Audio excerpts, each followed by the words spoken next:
Hey, good morning, Twin Cities, and welcome to Plymouth. We're going to take you through one of our latest transformations that Allie and I did together with our homeowners, Nicole and John.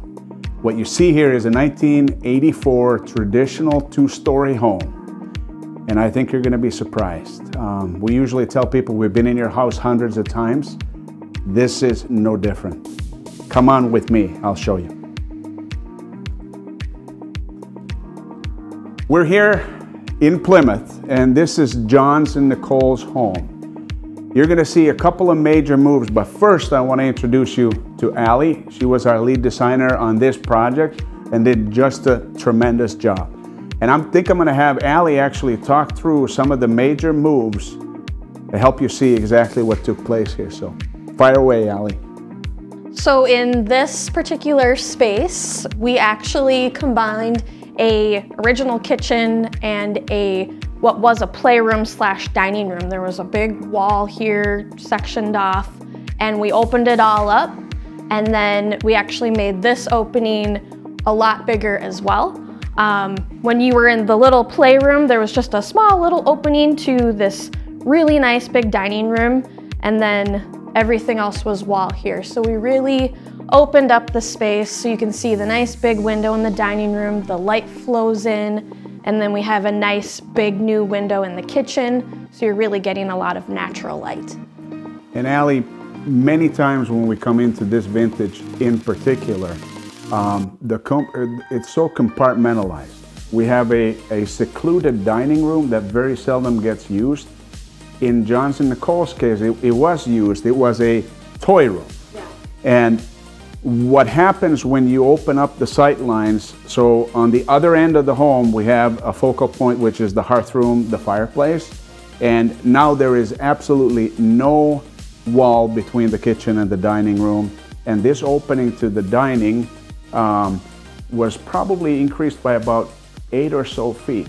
Correct? Somewhere in there. Yeah. Yep. I want to say this opening's probably a good 7-8 feet right now. Yep. And the nice thing is, for this family, they entertain all the time. And so it really is more functional for them to have this nice big island where people can sit and also talk to people in the dining room and also talk to people in the living room. The fun part about John and Nicole is they're pretty famous in their neighborhood. What you don't see is that there's a gorgeous pool and a great outdoor living area in the back. So for these folks, this was kind of the final piece of creating the entertainer's dream, because now the entire main level, walking you out to the deck, overlooking the pool area, everything works together. Mm-hmm. So how you take a 1980s, mid-80s home through that transformation process, that's one of the things that we at New Spaces do really well, and we help people create and recreate their homes in a 2023 space plan format. In so many of our projects, the kitchen kind of plays a very central role, and that is exactly what it did here at John and Nicole's place. So Allie, if you don't mind, walk us through kind of the main features, the details, the kitchen design that you put into this. Yeah. So we came up with 3 initial preliminary plans, and we settled on this one, and the homeowners kind of picked and chose different things they liked from each plan. We ended up centering the cooktop here with a really nice hood, and then put our double wall ovens over here. We have some really nice big pot and pan drawers for added storage. And John really likes to cook, and so we also added a really nice utensil pull-out for those hidden, we can hide those utensils and so they're not sitting on the countertop. We also added some really nice storage with a Lazy Susan, nice individual spinning wood trays, and then we also have some really nice roll-out storage as well. So it's just easy access to pull out the big small appliances, and those can also be hidden away as well. Moving around the kitchen. I think it's important to also add that John he's an exceptional chef, and he is the chef of the house, right? Yes, yes, for sure. And so it was really important to him to make sure he had a good working triangle, and all the placement of the different appliances and storage features really made sense for them. We have a really nice garbage pull-out over here, a double trash pull-out, and then on the far end, we added a really generous pantry with different rollouts, and then they can have all their kids' snacks and just different pantry items in here, and it's easy to access for their kids as well, their younger kids. Many of our kitchens, we tailor the actual cabinetry package to what the needs, wants, and wishes are of our homeowners. In this kitchen, we're showing our semi-custom line, the countryside cabinetry line, and manufactured in Wisconsin. A lot of times in these 1980s or older homes, what we try to do is be mindful of not being wasteful.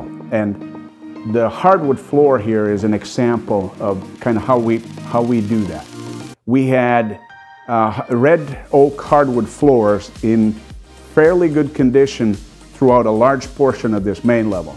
And when we remove walls and when we move some of things around, we end up with also lacing in new floor together with the existing floor. And thereby we get some synergy in using and utilizing the existing products that are here rather than tearing everything out and starting over. So that's a good tip for people with this vintage to think about. Allie, if you could share a little bit about how you appointed the space, details, the jewelry of the home, like the pendant lights. Talk a little bit about that. Yeah, so we wanted, even though there's a lot of natural light, we wanted to make sure we also didn't forget about the light fixtures. And so with this huge island that's over like 12 feet long, we decided to have some really nice pendants positioned equal over the whole island. And the homeowner really wanted to add a little interest and pop of color to the space. So we went with this really cool kind of water type glass with a blue design to it.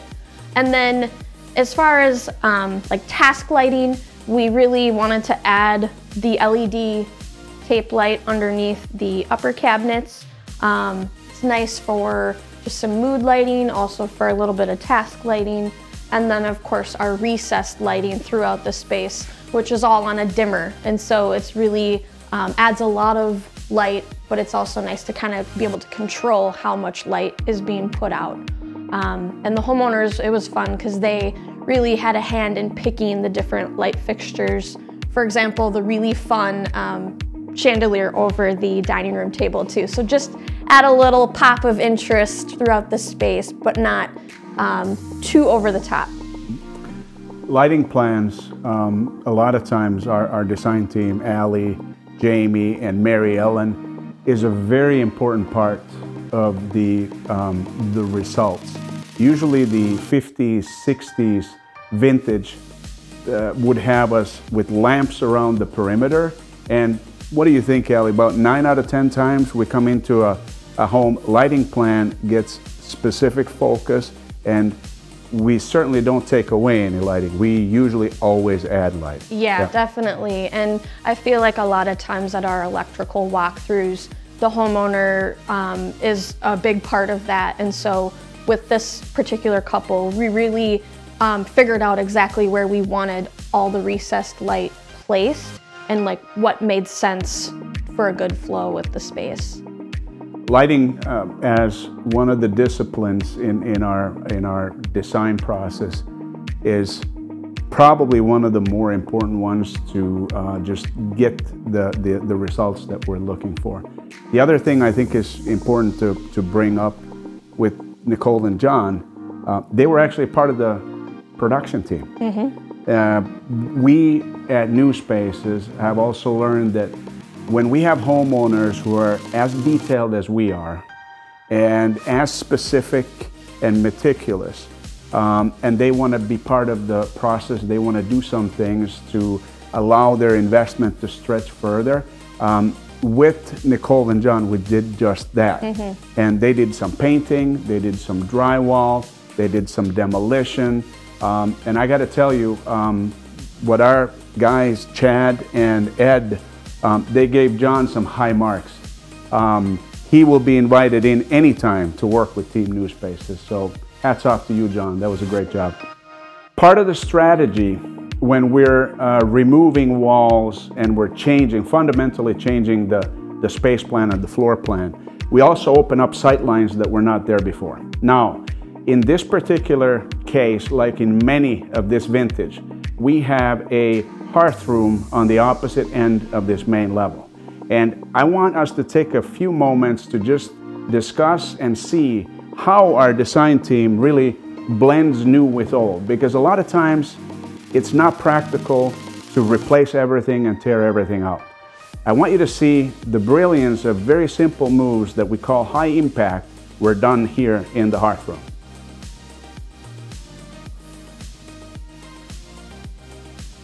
All right, now Nicole's and John's hearth room that sits directly attached to the dinette and the kitchen area. What you see here is a fairly traditional 80s fireplace. You have the brick and you have the shroud. And I want to just have Allie maybe talk through a little bit of how with just refinishing some things, you can completely change the look without tearing everything out. Go ahead, Al. Yeah, so we had talked about maybe painting this fireplace. In the end, we didn't end up doing that, and the homeowners may just do that down the road. But they really didn't want to tear the whole thing out because it still is some really nice brick. And so what we ended up doing is just getting a nice darker stained mantle, very simple. And then this, I believe, was like that old brass fireplace fixture. So just getting a simple black matte fireplace insert there just really makes it feel updated with just those two minor adjustments.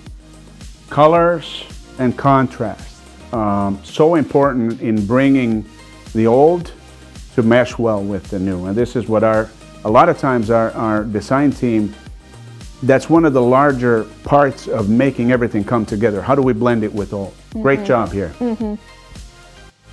This was not always here. This plant was actually, if you remember our TVs in the 80s and 90s, they were as deep as they were wide. And that's exactly what we were dealing with here. We had one of those very standard corner cabinets that basically went from the corner all across. Yes. And I think that was Allie's and John's and Nicole's first order of business. What do we do with that? Yeah. I think it turned out really nice. Yeah, they wanted to get rid of it. It was an eyesore to them. And it was also that old honey oak finish, so it just felt really outdated. They really didn't use it. And so it was nice to just take that out, open up the space, and just make it feel freshened up. One thing I think Allie and I want to point out, because so often we talk about the things that look flashy. And this particular feature is simply discussing and thinking about, very intentionally, about function. The garage connection is right here, and we had a garage service door that was hinged on the other side. And I want you to consider a little move like that brilliantly Allie brought to the table, because consider the hinge on this side. That means that the door would open up like this. When you want to get to there, you have to walk around the door. It was a much better putt to go ahead and change it. And little things like that is like, for our design team, Allie, Mary Ellen, and Jamie, they analyzed the existing floor plan, every detail with clearances, doors, swings, to find the optimal plan. Like we say, we've been in these homes millions of times. This area had a buffet area, so there was a half wall dividing the dinette from the hearth room. And this was one of the things that you and Nicole out of the gate knew you were going to change. So let's hear that. Yeah, so this this partial wall was here, and then there was a half wall that was attached to it that came across, and it was maybe 42 inches high or so, and it had these cabinets, this honey oak cabinets again, and so they really didn't utilize it that much, and so they wanted to open up the space, and so it really made sense to just get rid of that wall, get rid of the cabinets, and then create a nice little kind of desk nook homework area for the kids to be able to just do their homework there, sit down, and then with the structural components in this part, we kind of created this soffit above here with a nice light coming down into this space, and then we had to carry this beam all the way over as well. So it still feels like it was always there, but it just really opened up the space. For those of you viewers who are watching us, and in your home, this half wall may have taken the form of a railing system, and then you may have had a step down to a sunken hearthroom living room. Similar strategies can be accomplished in your home.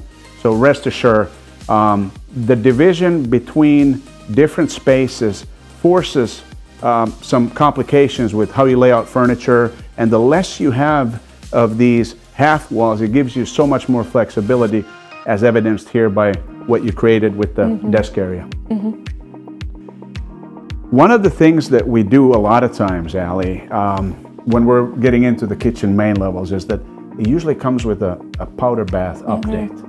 And it seems like these powder baths, the strategy is always to kind of make it a little bit more furniture-esque. It's where your guests are. Talk a little bit about the kind of your selections and your design direction with the powder.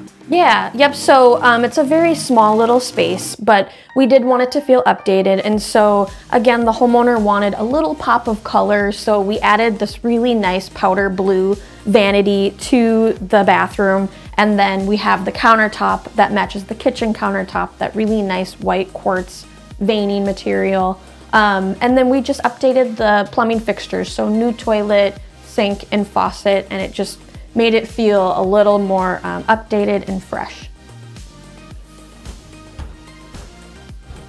So we're now in the front entry, and when we work with clients, we always tell them that really the journey and the impression of the home starts right at the front door. And how you pay attention to the things that your eye sees at the front door is going to set the tone for how you interpret the home. A lot of times it involves a railing. Let's talk a little bit about what happened here. So there was the newel post and the railing, and then there was the wood spindles that you see. And it was all that same honey oak color. And so what we tried to do is, instead of just getting a whole new railing and all new parts, we actually kept the railing and the newel post and just some of this trim on the bottom, enameled that to freshen it up and have it be consistent throughout the main level. Everything else was enameled white. And then we just put some really nice matte black balusters in here to kind of stick with the updated theme, and they just really add that simple touch but look much more updated than the wood spindles. This is almost like the jewelry of the home, and it's amazing if you can picture the acorn sitting on top here. That would have dated and did date this railing completely back to the early or mid 1980s. Small moves, high impact, lower investment range for certain things is smart. Still in the front entry, and there's something missing here. Something that got removed. Allie, tell us about that. So when you walk in the front door, you were immediately met with a big closet that was like 2 feet bumped out with the bifold doors. And that was like one of the first things that the homeowners told us they wanted to get rid of. It was just in their way, they didn't use it, and it felt really, really cramped when they walked in. And so John, the homeowner, demoed that out, got rid of the 2 walls, and created this much more inviting opening in the entryway. We have a really nice bench that does the job for you, just hanging a coat or a bag for your guests that come, and refinish the floors so it all felt consistent throughout the space. The front entry by that move is just so much more generous in terms of space plan. Every time we remove full walls, the perception of the space changes.